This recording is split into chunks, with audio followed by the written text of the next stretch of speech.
जोहार, जय मुनियासी मच संकेत और आप देख रहे हैं एमएन टीवी। कोरोना महामारी के पहले ही देश की अर्थव्यवस्था पटरी से उतर गई थी। इसमें और ज्यादा खराब हालत कोरोना की वजह से किए हुए लॉकडाउन ने की। कल आए जीडीपी के आंकड़ों के मुताबिक भारत की जीडीपी -23.9% यानी कुल मिलाकर -24% हो गई है। सरकार ने इसे भले ही एक्ट ऑफ गॉड कहा है, लेकिन असलियत में यह सरकार की नालायकी ही है। ऐसा नहीं है कि देश की जीडीपी पहली बार निगेटिव में गई है। इसके पहले कुल 4 बार ऐसा हुआ है।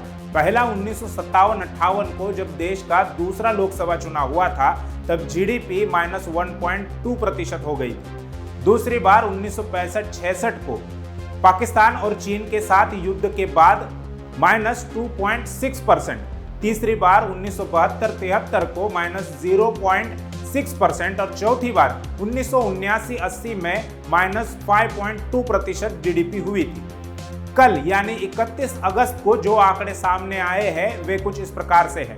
कृषि क्षेत्र 3.5% ग्रोथ रेट के साथ पॉजिटिव में है और आज की तारीख में केवल कृषि क्षेत्र ही है जो देश की अर्थव्यवस्था को बचाया है, जिसके लिए किसी सरकार ने कभी कोई बजट नहीं रखा। किसानों की समस्याओं का समाधान करने का काम नहीं किया।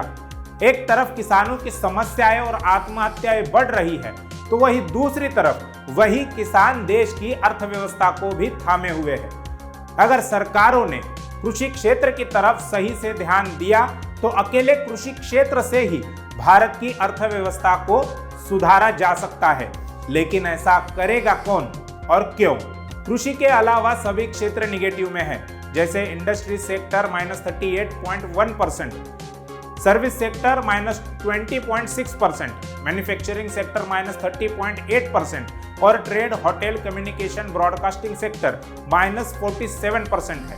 सरकार का मानना है कि कोरोना महामारी और लॉकडाउन की वजह से ऐसा हुआ है, लेकिन ये आंकड़े कुछ और ही हकीकत बयां कर रहे हैं। लॉकडाउन से पहले ही यानी इस साल के जनवरी से मार्च तक मैन्युफैक्चरिंग सेक्टर पहले से ही -1.4% निगेटिव में था। कंस्ट्रक्शन सेक्टर -2.2% से निगेटिव में था, जो अब -42% निगेटिव में है। ट्रेड, होटल, कम्युनिकेशन 2.6% था, जो अब -40% से भी ज्यादा निगेटिव में है। बात अगर माइनिंग विभाग की करें तो हर साल उसका ग्रोथ रेट लगभग 8 से 10% रहता है, लेकिन 2020 के जनवरी से मार्च में वह 5.2% और अब -22% हो गया है। यही हाल फाइनेंस और रियल एस्टेट सेक्टर का भी है। इस साल के पहले 3 महीने में 2.4% और अब -9% हो गया है। अर्थव्यवस्था का यह हाल केवल इस साल का नहीं है, बल्कि 2018 के बाद से लगातार देश की अर्थव्यवस्था का ग्राफ नीचे की तरफ ही जा रहा है। 2018 में जीडीपी जहां 8.2% थी, वही 2019 के जनवरी से मार्च तक 5.7% हो गई। अप्रैल से जून में वह 5.2%, जुलाई से सितंबर में 4.4% और अक्टूबर से दिसंबर में 4.1%। 2020 के जनवरी से मार्च में 3.3% और अब -24% हो गई है।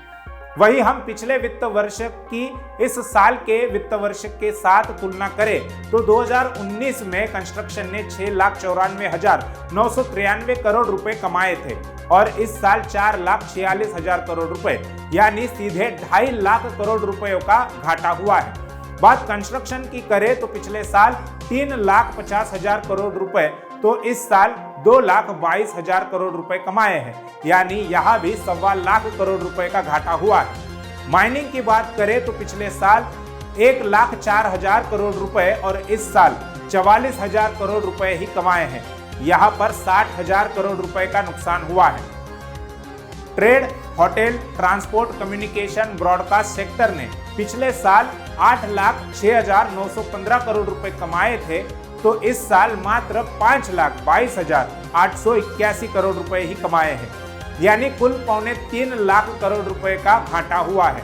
सरकार भले ही ये कह रही हो कि ये एक्ट ऑफ गॉड है, लेकिन सच तो ये है कि वर्तमान भाजपा सरकार देश चलाने के लायक नहीं है।